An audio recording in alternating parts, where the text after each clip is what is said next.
नमस्कार जूनियर्स, मेरा नाम है आदित्य शर्मा और आप देख रहे हैं कॉमर्स भैया। स्वागत आप सभी का हमारी बस इतना कर लो सीरीज के एक नए एपिसोड के अंदर। आज की इस वीडियो के अंदर मैं आप लोगों को बताने वाला हूं 4 सब्जेक्ट के इंपॉर्टेंट टॉपिक्स के बारे में। पहला सब्जेक्ट आप लोगों को financial management BCom second year का, जो कि लास्ट एग्जाम होने वाला है और मैं लेट हो चुका हूं बहुत ज्यादा डालने के लिए, बट स्टिल वीडियो डाल रहा हूं, कल ही एग्जाम में बचूंगा। सेकंड सब्जेक्ट आप लोगों का SCM sales and channel management, जो कि आप लोगों को बीबीए सेकंड ईयर का एग्जाम है। इसका आई थिंक परसों एग्जाम है आप लोगों का, और इसके लिए भी बहुत ही कम टाइम आईपी यूनिवर्सिटी ने दिया है आप लोगों को। तीसरा सब्जेक्ट आप लोगों को बीए, जो कि आप लोगों को business analytics BCom honours second first year का ही सब्जेक्ट है, सेकंड सेमेस्टर का। एंड लास्ट है आप लोगों को आईकेएस, जो कि है इंडियन नॉलेज सिस्टम। ये है आप लोगों को बीबीए फर्स्ट ईयर का सब्जेक्ट। आइए जानते हैं इनके इंपॉर्टेंट टॉपिक। शुरू करते हैं इस वीडियो को मैंने किसी प्रॉफिट और लॉस की। तो जूनियर्स, वैसे तो फाइनेंशियल मैनेजमेंट में ऑलमोस्ट सभी बच्चे सब कुछ पढ़ चुके होंगे और अभी तो अब आप लोगों का सोने का टाइम हो गया होगा, आप लोग सो रहे होंगे। बट स्टिल अगर कोई भी बच्चा बीकॉम सेकंड ईयर का मेरी फाइनेंशियल मैनेजमेंट के लिए वीडियो देख रहा है तो मैं बता दूं उसको इंपॉर्टेंट टॉपिक। पहली यूनिट आप लोगों को पूरी पढ़ के जानी है। अगर अभी तक कुछ नहीं पढ़ा, रात में पढ़ने बैठ रहे हो, तो मैं सजेस्ट ये करूंगा एटलीस्ट 2 यूनिट्स को पूरा पढ़ के चले जाओ, पास उसी से हो जाओगे।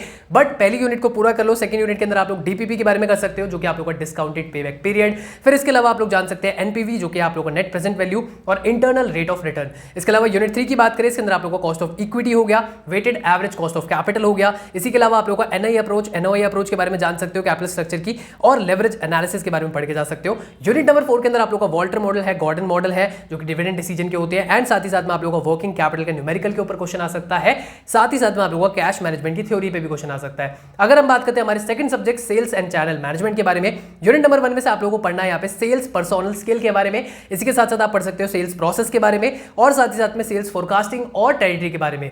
अगर आते हैं हम लोग यूनिट नंबर 2 के ऊपर, यूनिट नंबर 2 के अगर हम बात करते हैं, यूनिट नंबर 2 में आप लोगों को पढ़ना है सेल्स फोर्स के साइज के बारे में, रिक्रूटमेंट के बारे में, मोटिवेशन एंड कॉम्पनसेशन वाले टॉपिक को पढ़ लेना। साथ ही साथ में सेल्स कोटा के बारे में पढ़ लेना। यूनिट नंबर 3 पे अगर हम आते हैं, यूनिट नंबर 3 के अंदर आप लोगों को types and role of channel intermediaries करके एक टॉपिक दे रखा है, उसको पढ़ लेना। साथ ही साथ में आप लोग फ्रेंचाइजिंग के बारे में पढ़ सकते हो, और होलसेलिंग के बारे में 2-3 डिफरेंट टॉपिक दे रखे हैं, उनको एक बार पढ़ लेना। अगर हम बात करते हैं नेक्स्ट यूनिट की, तो उसके अंदर आप लोगों को पढ़ना है चैनल स्ट्रेटजी एंड डिसीजन के बारे में, चैनल कॉन्फ्लिक्ट के बारे में, लॉजिस्टिक्स एंड सेल्स और चैनल मैनेजमेंट के बारे में, साथ ही साथ में आप लोगों का एथिकल और लीगल इश्यूज के बारे में। अगर आते हैं हम लोग हमारे नेक्स्ट सब्जेक्ट, जो कि आप लोगों का बिजनेस एनालिटिक्स, इसके ऊपर। तो बिजनेस एनालिटिक्स के अंदर आप लोगों को सबसे पहले पढ़ना है डेटा एनालिटिक्स और एनालिसिस में क्या डिफरेंस होता है, टाइप्स ऑफ डेटा के बारे में पढ़ लेना, वहां पे आप लोगों को दे रखा है ऑर्डिनल वगैरह। एंड इसी के साथ साथ आप लोग एप्लीकेशन ऑफ बिग डेटा के बारे में पढ़ सकते हो। यूनिट नंबर 2 की अगर बात करते हैं, इसके अंदर आप लोगों का सॉर्टिंग फिल्टर हो गया, साथ ही साथ में आप लोगों का डेटा वैलिडेशन हो गया, डेटा विजुअलाइजेशन हो गया, एंड साथ ही साथ में आप लोगों का पिवट टेबल और चार्ट हो गया। यूनिट नंबर 3 छोटी सी है, यूनिट नंबर 3 को पूरा कर लेना। यूनिट नंबर 4 की अगर बात करते हैं, इसके अंदर आप लोगों को लॉजिक ड्रिवन मॉडलिंग हो गई,